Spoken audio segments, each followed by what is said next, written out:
All right, here you go. All right, let's just start with your name and title on tape. I'm Harvey Lemelin. I'm a professor in outdoor rec, parks, and tourism at Lakehead University.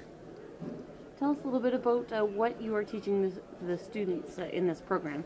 For this particular course, we're doing a course on fat biking and also researching fat biking and the emergence of it in Thunder Bay in northeastern Minnesota region. What is fat biking?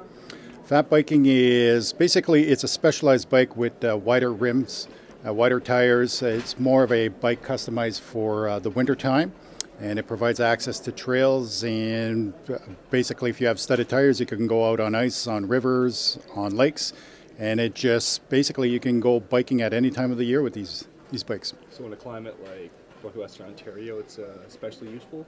Yeah, it is, especially if you like to, you want to continue your training with your bike, if you want access to different environments, if you want to just go anywhere, as long as the trails are groomed, you can have access to it. How popular is this?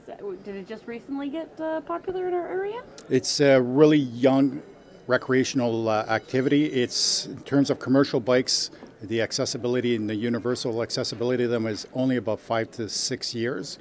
There is quite a bit of growth.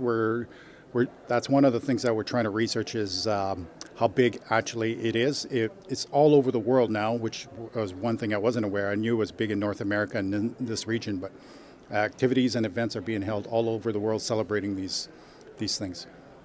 Why do the research into this? Is this something you're hoping to use in tourism, or what's the uses for it? Well, one of the things I would try to convey at a university level course is that it's not just a course on fat biking or to have an experiential activity. It's also understanding the emergence of this activity, what users are expecting out of it, and where it could potentially go into the future. So that's why it's really important to incorporate a research dimension into this. Is this something everybody could do, or is it more like, are you trying to make it more affordable for everybody to ride a fat bike? Well, I can't make it affordable because I don't rent the bikes. It's one of the critiques of fat biking. They tend to be more expensive because of just the way they're made. That's one of the challenges, and hopefully potentially an opportunity we can develop from this. What we do want to do is make people aware of it. It's often promoted as fun, and people are always smiling on it. It can be one of the most challenging and demanding physical activities out there. It does require a constant level of pedaling. So, and the wider tires and the bigger bikes make it heavier. So it is a challenging activity, but if you love biking and you want to do it through the wintertime, that's the way to do it. Is it also a factor to be more environmentally friendly? Is that also part of this, as you're riding a bike as opposed to using transportation or a vehicle throughout the winter? There are people that do commute with the fat bikes. It's a bit safer. So that will be one of the dimensions that we're also examining. So for myself, I grew up with snowmobiling. I don't snowmobile anymore. So to me, this is the activity I want to do, and I don't really want to have that much of an impact on the environment. So this could be the wave of the future for our region then? It's potentially one of them, or a diversification of the numerous activities that we already have with cross-country skiing, downhill skiing, and snowshoeing, and even snowmobile. What's the students' reaction been to the program? That one you'd have to ask the students themselves. It's been a lot of work putting this course into play. It's, like I said, it's one of the very first ones in Canada and probably in North America. So for the students, it's a lot of demand.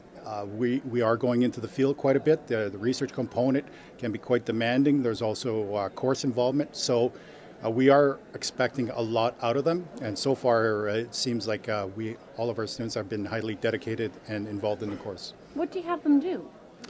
Basically, we talk about the history of mountain biking first, fat biking. We have a risk management component. We are exercising in the outdoors in the wintertime, so we have to talk about that. You have specialized equipment.